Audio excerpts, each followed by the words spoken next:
Inflation is skyrocketing, having hit 9.1% in the UK in May and hitting 9.1% in the US in June. The world is feeling the pinch as we're in the middle of a cost of living crisis. Prices that you pay at the pump have rocketed up more than 50% over the past 12 months alone. There's talk of slowing growth, possible recessions, and the World Bank released a grim forecast for the global economy, stating that for many countries, recession will be hard to avoid. And Elon Musk has a super bad feeling. Now, I don't want to sound all doom and gloom, and I'm absolutely not predicting anything the future may have in store for us, be that market crashes, the bottom of the market, recessions, everything. But with all the doomsday feelings flying around, the negativity, the rock bottom investor confidence at the moment, it seems a good time to discuss emergency funds. So in today's video, I'm going to cover what an emergency fund is, why you need one, their importance, what it should cover, how many months it should be, and finally, where you should keep this emergency money. So let's jump right in. So what is an emergency fund? Well, it's not a bag of cash you keep under your mattress or in a safe place so you can grab it as you run out the door in case Armageddon arrives, although I guess you could do that if you wanted.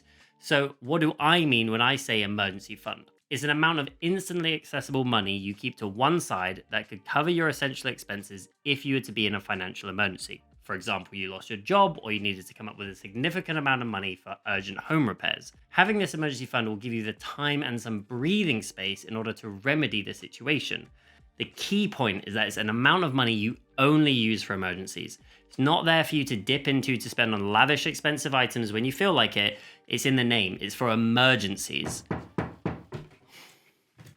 James, what's up? Oh, crap. You're recording a YouTube video? Yeah, I'm in the middle right now. What do you want? Well, you know how you always say I'm your best mate? Sure. Well, I was wondering if I could borrow £20. Cost of living crisis, isn't it? Well, if you just listened to me and had an emergency fund, you wouldn't need to ask me for money, would you? Yeah, but I invested it all into meme stocks, didn't I? Like a boss. Look, why don't you just sit down, watch the rest of the video, find out where you all went wrong. You might learn something. Alright, sweet. Deal. So, why do you need one? You may be wondering why on earth you even need an emergency fund. Well, you need it for this.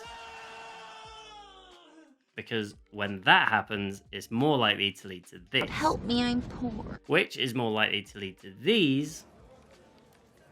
And now all of a sudden you don't have a monthly paycheck, and if you had any investments which maybe you thought you could use to support you, they've all crashed and burned and aren't worth anywhere near as much due to the market crash that started all of that off. It's one of those prepare for the worst, hope for the best type of things.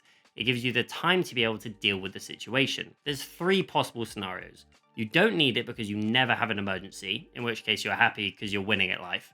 You have an emergency and you had the vision to set up your emergency fund, in which case you can more easily deal with the situation. Or you have an emergency but you don't have an emergency fund, then whatever the situation is you find yourself in is going to be that much harder and more stressful to cope with. So what should your emergency fund cover?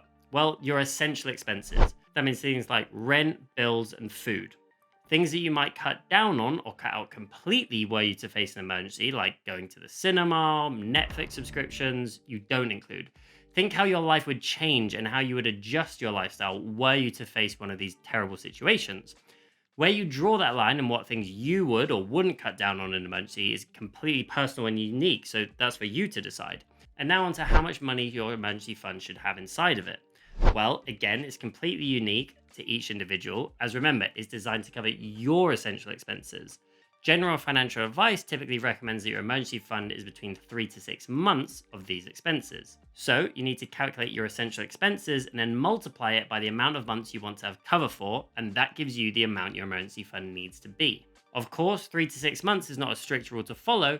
If you think yours needs to be more because you have maybe people depending on you, or maybe you think it would take you a long time to find another job if you were laid off, then of course feel free to have more months covered. And lastly, now you know how much it's supposed to be, where should you keep this fund? Well, it should be kept in cash, somewhere you can access it instantly. So savings accounts, current accounts, or even premium bonds are all pretty good choices.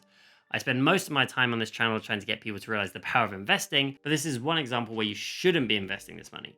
You don't want to come to use your emergency fund and find it's drastically crashed and fallen in value just when you need it most. In terms of myself, I'm currently keeping mine in one of the highest paying interest instant access current accounts on the market, and that is with Chase Bank. Now you may not have heard of them before, but this new bank has actually been created by JP Morgan, which is one of the largest investment banks in the world.